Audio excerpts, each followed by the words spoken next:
Ce que je m'apprête à vous raconter, c'est pas l'histoire du Grinch que vous avez vu à l'écran. C'est celle qui s'est déroulée dans les coulisses. Celle dont personne n'a parlé pendant 14 ans.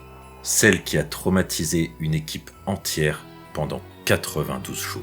L'histoire d'un homme qui a tout sacrifié pour faire rire et qui a failli tout perdre. Bienvenue dans l'enfer du Grinch.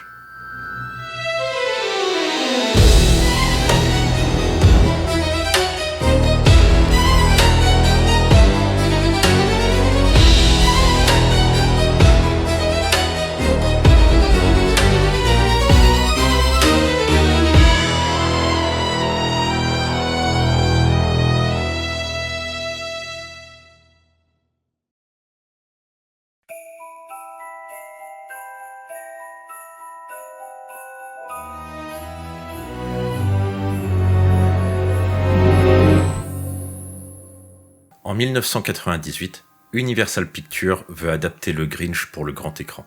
Le studio confie le projet à Ron Howard, réalisateur oscarisé d'Apollo 13. Un choix rassurant, un homme d'expérience avec son partenaire de production Brian Grazer. Pour le rôle principal, un seul nom s'impose, Jim Carrey. Mais jouer le Grinch va nécessiter quelque chose que Jim n'a jamais fait. Disparaître complètement sous des prothèses et du maquillage pendant des mois. Pour créer le Grinch, Universal engage une équipe de maquilleurs d'élite, dont Kazuhiro Tsuji, un artiste japonais reconnu pour sa précision chirurgicale, un perfectionniste, un artisan obsessionnel. L'équipe développe un système révolutionnaire, des prothèses ultra fines qui épousent chaque muscle du visage, permettant théoriquement à Jim de conserver son expressivité légendaire. En théorie, parce que la réalité va être tout autre.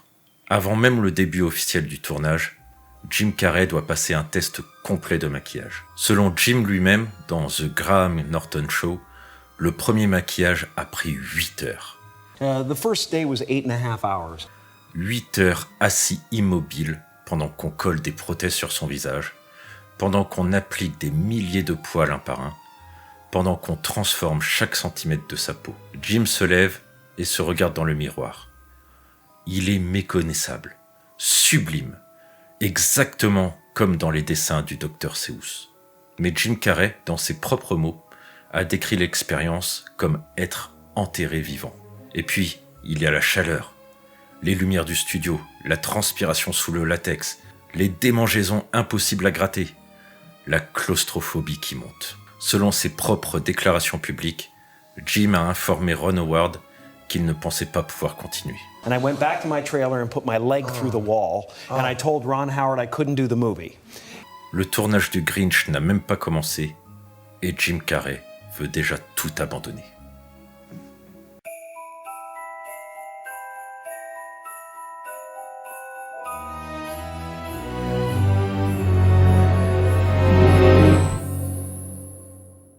Jim Carrey veut abandonner avant même le début du tournage. Universal Pictures panique. Le budget est déjà engagé, les décors sont construits, l'équipe est recrutée, les dates de sortie sont annoncées. Perdre Jim maintenant signifierait perdre le film. Brian Grazer, le producteur, doit trouver une solution, rapidement. Et cette solution va être inhabituelle. Grazer contacte un homme spécialisé dans la formation des agents de la CIA pour résister à la torture et à la captivité. Ouais, vous avez bien entendu. Pour qu'un acteur puisse jouer dans une comédie familiale de Noël, Universal Pictures a fait appel à un expert en torture de la CIA. Cet agent va enseigner à Jim Carrey des techniques de dissociation mentale utilisées notamment par les agents en mission derrière les lignes ennemies. Des techniques pour gérer la claustrophobie, pour surmonter l'inconfort extrême, pour ne pas céder à la panique. Jim accepte de suivre cet entraînement, pas parce qu'il est enthousiaste, mais parce qu'il a signé un contrat. Parce qu'il est professionnel, et parce qu'il se répète en boucle selon ses propres mots, c'est pour les enfants, c'est pour les enfants. Le tournage peut commencer. Octobre 1999, premier jour de tournage officiel. Jim Carrey arrive sur le plateau à 3h30 du matin. L'équipe de Kazuhiro Tsuji l'attend. Ils ont optimisé le processus, réduit le temps, perfectionné chaque étape. Le maquillage ne prend plus 8 heures. Il prend maintenant 2h30. 2h30. chaque jour, pendant 92 jours. Jim s'assoit dans le fauteuil. Les lentilles de contact jaune en premier. Elles brûlent. Elles assèchent ses yeux. Il devra mettre des gouttes toutes les heures. Puis les prothèses, front, joues, menton, nez, collées avec un adhésif médical puissant. Si puissant qu'il arrache parfois un peu la peau au retrait. Ensuite la peinture verte, sur chaque millimètre de peau exposée. Cou, main, entre les doigts. Enfin, la fourrure. Des milliers de poils de yak teints en vert, appliqués un par un sur les prothèses et le crâne. À 6 heures du matin, Jim Carrey n'existe plus.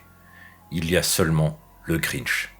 Le Grinch qui ne peut pas voir correctement à cause des lentilles, qui ne peut pas respirer normalement à cause des prothèses nasales, qui ne peut pas se gratter parce que ça détruirait le maquillage.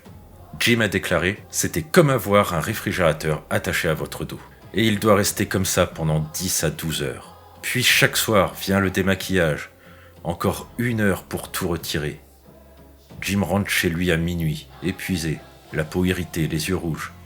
Il dort 4 heures. À 3h30 le lendemain matin, son réveil sonne et tout recommence. Jim applique les techniques apprises avec l'agent de la CIA. Il fume, énormément, entre les prises, avec un porte-cigarette extra long pour que la fourrure de yak ne s'enflamme pas. Il écoute les Bee Gees en boucle. La musique le calme, le ramène à son humanité. Il plaisante avec l'équipe. Entre 2 crises de panique, il fait rire. Parce que c'est ce qu'il sait faire. Parce que l'humour est sa seule arme contre l'effondrement. Mais parfois, rien ne fonctionne. Parfois, Jim sort du plateau, arrache son maquillage, disparaît pendant des heures. Ron Howard et Brian Grazer doivent le retrouver, le convaincre de revenir, négocier, adapter le planning. Le tournage prend du retard, les coûts explosent, mais personne ne peut forcer Jim Carrey à supporter l'insupportable.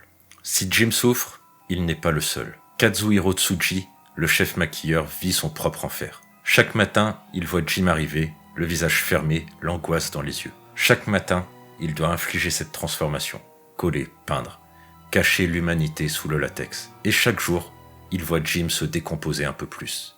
Kazuhiro commence à craquer. L'obsession de la perfection se transforme en fardeau. La culpabilité le ronge, il dort mal, mange mal. Selon plusieurs sources, Kazuhiro Tsuji a dû quitter temporairement le plateau et suivre une thérapie pendant le tournage. Même Ron Howard, le réalisateur, a voulu comprendre. Un matin, il est arrivé à 3h30 pour se faire maquiller en Grinch lui-même, pour ressentir ce que Jim vivait. Après quelques heures, Howard a retiré le maquillage, il a compris. Le Grinch, c'est plus seulement un film. C'est devenu une épreuve de survie pour tout le monde.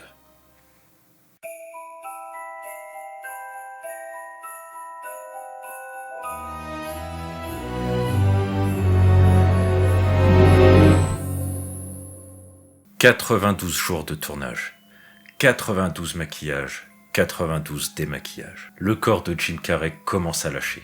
Sa peau constamment agressée par les colles médicales et les solvants développe des irritations chroniques, des plaques rouges, des démangeaisons permanentes qu'il ne peut pas gratter. Ses yeux, exposés quotidiennement aux lentilles de contact pendant 10 à 12 heures, deviennent hypersensibles.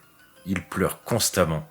Il doit utiliser des gouttes ophtalmiques plusieurs fois par heure. Son dos, courbé sous le poids du costume et des prothèses, ce fameux réfrigérateur attaché dans le dos, développe des tensions musculaires chroniques. Mais le pire est invisible, c'est dans sa tête. Jim Carrey a décrit l'expérience en ces termes. « Je ne pouvais pas voir, je ne pouvais pas respirer, je ne pouvais pas me gratter. Imaginez, vous êtes prisonnier de votre propre corps. Votre visage n'est plus le vôtre, vos expressions sont filtrées par des couches de latex, votre peau ne respire plus, votre champ de vision est réduit, vos oreilles sont couvertes. Vous êtes là, mais vous n'êtes plus vous. C'est ce que les psychologues appellent une dépersonnalisation, une dissociation entre votre conscience et votre enveloppe physique. Et Jim doit vivre ça 10 à 12 heures par jour pendant 3 mois. Les techniques de l'agent de la CIA l'aident, mais elles ont leurs limites. Ce ne sont pas des solutions, ce sont des pansements sur une blessure qui ne cesse de s'approfondir. Jim commence à avoir des moments de panique. Il sort brutalement du plateau, s'enferme dans sa loge, arrache ce qu'il peut de son maquillage, même si ça détruit des heures de travail. L'équipe apprend à reconnaître les signes. Le regard qui change, la respiration qui s'accélère, les mains qui tremblent. Ron Howard s'adapte. Il filme différemment. Plus de pauses, des journées plus courtes quand c'est possible. Mais le planning est serré. Universal veut son film pour Noël 2000. La pression ne faiblit jamais. Dans ses interviews ultérieures, Jim a révélé comment il tenait mentalement. Il se répétait sans cesse « c'est pour les enfants, c'est pour les enfants, c'est pour les enfants ». Comme un mantra, comme une prière. Parce qu'au fond, Jim sait pourquoi il fait ça. Il se souvient d'avoir lu le Dr Seuss enfant. Il sait l'importance de ce personnage pour des générations d'enfants. Il veut leur offrir quelque chose de magique. Mais à quel prix? Entre deux prises, il fume avec son long porte-cigarette. Il écoute les Bee Gees. Il plaisante, il fait des blagues. Parce que Jim, c'est un comédien. Et les comédiens, ils savent que parfois, l'humour, c'est la seule façon de pas sombrer. Mais une fois qu'il se retrouve seul dans sa loge, le masque tombe. Et sous le maquillage du Grinch, Jim Carrey n'est plus qu'un homme épuisé qui compte les jours. Et sur le plateau, tout le monde le voit. Tout le monde sait, les techniciens, les machinistes, les autres acteurs, mais personne ne parle. Pas pendant le tournage. C'est Hollywood. Les productions coûtent des dizaines de millions. Des carrières sont en jeu. On ferme les yeux, on fait son travail. Taylor Momsen, qui joue Cindy Lou Who, elle n'a que 7 ans à l'époque, se souviendra pourtant des années plus tard que Jim était si gentil avec elle pendant le tournage. Même dans sa souffrance, même enterré vivant sous le latex, Jim Carrey restait professionnel, attentif aux enfants, protecteur avec les plus jeunes. Mais cette gentillesse demandait une énergie colossale, une énergie qu'il n'avait plus. Ron Howard a lui-même tenté l'expérience, et après quelques heures, il a tout retiré. Il savait, et Jim a apprécié ce geste. Cette reconnaissance silencieuse de ce qu'il endurait. Mais ça ne changeait rien. Le lendemain matin, à 3h30, Jim était de retour, dans le fauteuil de maquillage. On est au milieu du tournage, jour 45 sur 92. Jim est épuisé physiquement, mentalement, émotionnellement. Il a perdu du poids, ses yeux sont cernés en permanence. Sa peau est abîmée, il dort mal, il fait des cauchemars où il étouffe sous le latex. Selon plusieurs témoignages, il y a eu des discussions sérieuses sur l'arrêt du tournage, sur la possibilité de remplacer Jim, d'annuler complètement le projet. Mais Jim a tenu bon. Et pas par héroïsme, pas par ambition, mais parce que Jim est un professionnel. Jim a du respect pour son équipe. Et parce qu'il se disait que s'il abandonnait maintenant, ces 45 jours de souffrance n'auraient servi à rien. Alors il a continué, un jour après l'autre, une scène après l'autre, en se répétant « c'est pour les enfants, c'est pour les enfants ». Et puis finalement, après 92 jours, le tournage est terminé. C'est une histoire troublante, n'est-ce pas? Et si tu veux plus de documentaires comme celui-ci, alors abonne-toi. On en publie un par mois. Et dis-moi en commentaire jusqu'où on peut aller pour son art. Allez, maintenant voyons ce qui s'est passé après.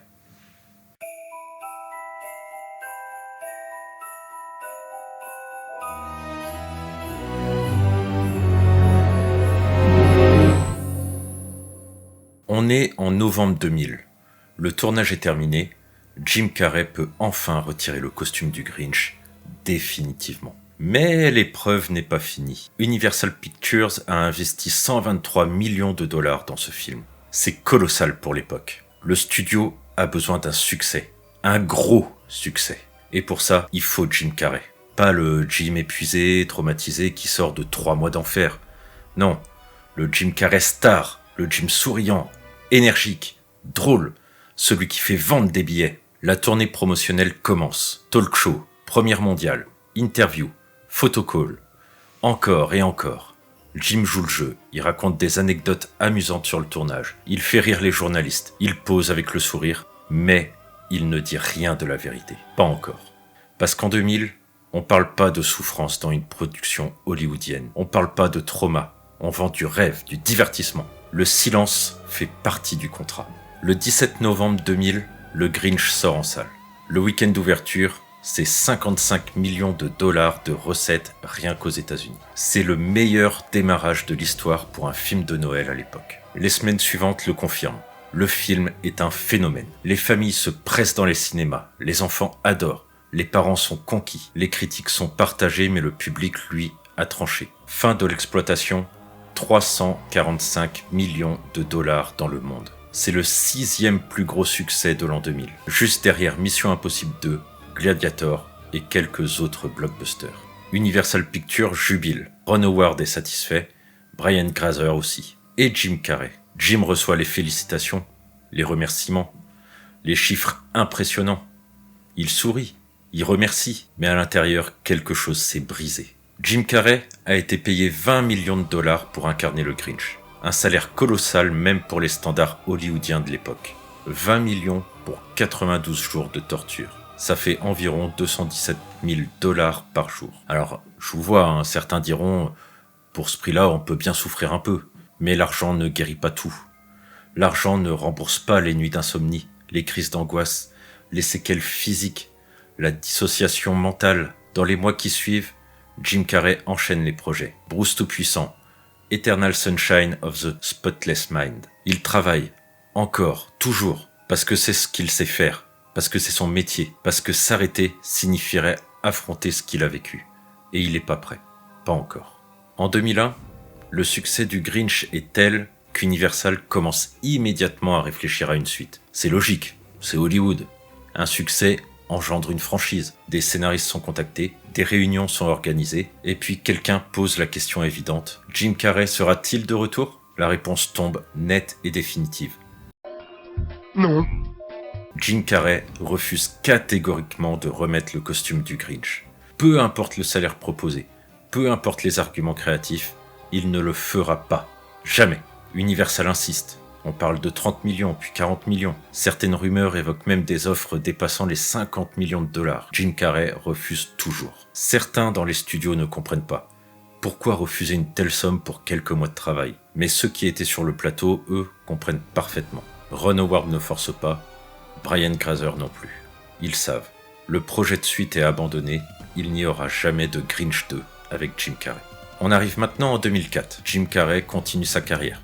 Il est toujours l'une des plus grandes stars de Hollywood. Mais quelque chose a changé. Dans ses interviews, quand on lui parle du Grinch, il reste évasif, il sourit, il dit que c'était un défi, que c'était intense, mais il développe pas. Pas encore. Kazuhiro Tsuji, le chef maquilleur, lui, a quitté Hollywood pendant plusieurs années après le Grinch. Il est retourné au Japon. Il a fallu du temps avant qu'il ne revienne aux États-Unis. Dans ses interviews, Ron Howard reste diplomatique. Il parle du dévouement extraordinaire de Jim, de son professionnalisme remarquable, mais il parle pas de la souffrance. Personne n'en parle. Le film est un succès, c'est devenu même un classique de Noël. Les enfants l'adorent, les familles le regardent chaque année. Et derrière ce succès, il y a un secret que tout le monde garde. Mais pendant ce temps, à chaque Noël, des millions de foyers allument leur télévision, des enfants rient en voyant le Grinch, des familles partagent ce moment ensemble. Et Jim Carrey, quelque part, sait que son sacrifice n'a pas été vain. Mais il sait aussi qu'il ne le refera jamais. Les années passent, et Jim Carrey commence lentement à parler.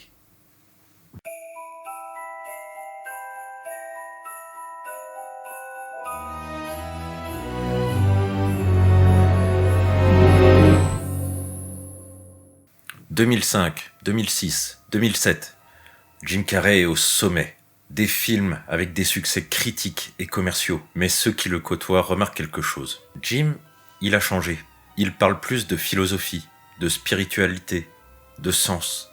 Il s'intéresse au bouddhisme, à la méditation, à la peinture. Il cherche quelque chose que le succès ne peut pas lui donner. Il cherche à guérir. Parce que l'expérience du Grinch l'a marqué profondément. Plus qu'il ne veut l'admettre publiquement. Selon plusieurs sources proches de l'acteur, Jim a développé une réticence marquée envers les rôles nécessitant des transformations physiques extrêmes. Il privilégie désormais des personnages plus humains, plus proches de lui. Et c'est pas un hasard, c'est une protection. En 2009, il donne une interview surprenante. Il parle de dépression, d'anxiété, de la pression constante d'être Jim Carrey. Il explique comment la célébrité peut être une prison, comment le succès peut être vide. Il mentionne pas directement le Grinch, mais pour ceux qui savent, les connexions sont évidentes. L'expérience d'être littéralement emprisonné dans un costume pendant des mois, de perdre son identité sous le latex, de ne plus reconnaître son propre visage. Cette expérience résonne avec ce qu'il décrit, la perte de soi dans la poursuite du succès. Jim commence à se distancier d'Hollywood. Il fait moins de films, il choisit plus soigneusement. Il dit non, beaucoup. En 2011, il refuse plusieurs blockbusters. Des rôles qui auraient rapporté des dizaines de millions.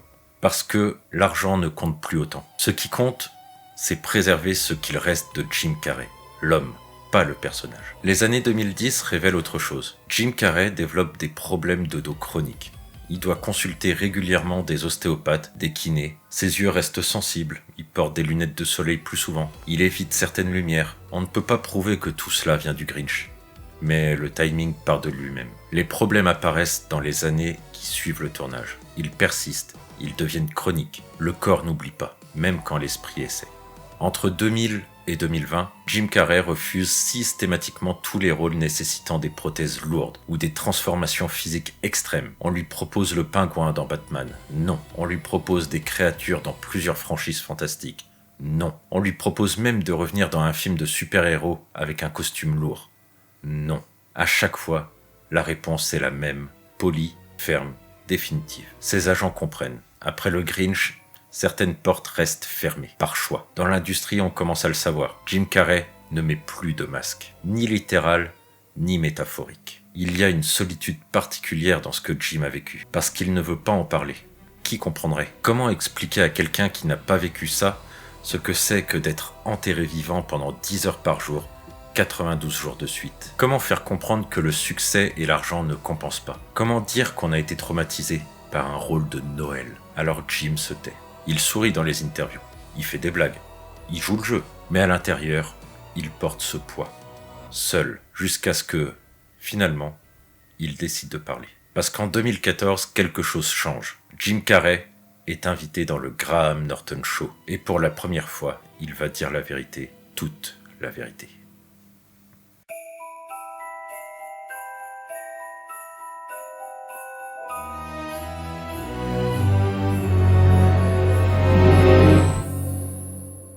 « 14 ans après le tournage, en 2014, Jim Carrey s'assoit sur le canapé rouge du Graham Norton Show, l'une des émissions de talk show les plus regardées au Royaume-Uni. L'ambiance est détendue, le public rit, Graham Norton, avec son humour britannique, guide l'interview, et puis il pose la question. « Parlez-nous du Grinch. Comment c'était ?» Jim sourit, mais c'est pas son sourire habituel. C'est un sourire qui dit « Vous voulez vraiment savoir ?» Et pour la première fois publiquement, Jim Carrey raconte tout. La première fois que j'ai été maquillé, ça a pris 8h30. Le public rit, pensant à une exagération comique. Mais Jim ne rit pas. J'étais littéralement enterré vivant. Mes globes oculaires étaient recouverts. Mes mains avaient ces longs doigts artificiels. Je ne pouvais rien toucher, je ne pouvais rien sentir. Le public se tait progressivement. Ce n'est pas une blague. C'était de la torture, continue Jim. De la torture pure et simple. Graham Norton, habituellement volubile, reste silencieux. Jim poursuit. À un moment, j'ai dit au réalisateur « Je ne peux pas faire ça, je ne peux plus, c'est fini. » J'étais prêt à abandonner. Et puis, Jim lâche la phrase qui va faire le tour du monde. Ils ont dû faire venir un consultant de la CIA, quelqu'un qui forme les agents à résister à la torture pour m'apprendre à supporter le maquillage. Le public est sous le choc. Ce n'est plus une anecdote amusante de tournage, c'est une confession. L'interview du Graham Norton Show fait immédiatement le tour d'Internet. Les médias s'emparent de l'histoire. Jim Carrey a été formé par la CIA pour survivre au Grinch, titrent les journaux. Le tournage le plus traumatisant d'Hollywood, écrivent d'autres. Soudain, l'histoire prend une nouvelle dimension. Ce qui était un succès hollywoodien devient un cas d'étude des limites de l'art. D'autres interviews ressortent, des bonus DVD, des making-of qu'on avait regardés avec admiration. On les revoit différemment maintenant. On voit Jim, immobile dans la chaise de maquillage. On croyait voir de la patience professionnelle. Maintenant, on voit de la souffrance contenue. On voit les maquilleurs travailler avec précision. On croyait voir de l'artisanat. Maintenant, on voit une équipe qui inflige involontairement une torture. Le regard sur le film change. Suite à l'interview, Jim en dit plus dans d'autres médias. Il explique les techniques de survie qu'il a apprises. On m'a appris à me distraire constamment, à changer mes habitudes. Si je commençais à paniquer, je changeais de chaîne à la télé. Je demandais à quelqu'un de me frapper la jambe, la tête, n'importe quoi pour briser la spirale. Je fumais des cigarettes, beaucoup de cigarettes. Je mangeais ce que je voulais, n'importe quoi pour me sentir encore humain. Il révèle aussi son mantra personnel. Je me répétais sans cesse, c'est pour les enfants. Tu fais ça pour les enfants, ça vaut le coup. Cette phrase est déchirante, parce qu'elle montre à quel point Jim devait se convaincre chaque jour pendant 92 jours. Il ne le faisait pas pour la gloire, ni pour l'argent. Il le faisait parce qu'il croyait en la magie de Noël, en la joie qu'il apporterait aux familles. C'est peut-être la chose la plus noble et la plus tragique de toute cette histoire. Les révélations de Jim créent des ondes de choc à Hollywood. D'autres acteurs commencent à parler de leurs propres expériences difficiles, avec les maquillages et les costumes. Les syndicats s'interrogent. Où sont les limites? Quand est-ce qu'un processus créatif devient de la maltraitance? Des règles sont progressivement renforcées. Des protocoles de sécurité psychologique sont discutés. Kazuhiro Tsuji, le chef maquilleur, est contacté par plusieurs médias. Il ne donne que peu d'interviews, mais dans l'une d'entre elles, il confie « Je savais que c'était extrêmement difficile pour Jim. J'ai essayé de faire de mon mieux pour rendre le processus plus supportable. Mais avec le niveau de transformation requis, il n'y avait pas vraiment de solution miracle. » Il ajoute avec une certaine tristesse « Le Grinch m'a aussi beaucoup affecté. J'ai eu besoin de m'éloigner d'Hollywood après ça. » Même le maquilleur, l'artiste derrière la transformation, a porté le poids de cette expérience. Ron Howard, interrogé des années plus tard, reste mesuré. Jim a donné tout ce qu'il avait et plus encore. Je respecte profondément son courage, mais si c'était à refaire, je ne sais pas si je demanderais autant à quelqu'un. C'est l'aveu le plus proche de regret qu'on entendra de lui. Le public réagit de manière surprenante. Beaucoup expriment de la culpabilité. J'ai regardé ce film des dizaines de fois avec mes enfants, je ne savais pas. Comment peut-on apprécier un film en sachant qu'il a causé tant de souffrance? D'autres, bien sûr, défendent le film. Jim a choisi de le faire, il a été payé, c'est le métier. Le débat fait rage sur les réseaux sociaux, dans les forums, dans les médias. Mais une chose est certaine, on ne peut plus regarder le Grinch de la même manière. Chaque scène prend un poids nouveau.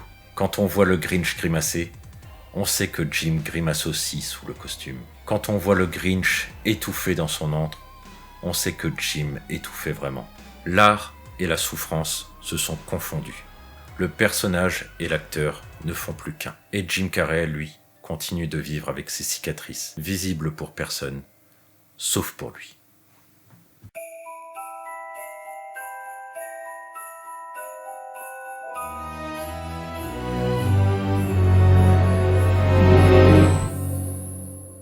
En novembre 2024, 24 ans après le tournage, Taylor Momsen, qui jouait la petite Cindy Lou Who, est invitée au podcast Call Her Daddy d'Alex Cooper.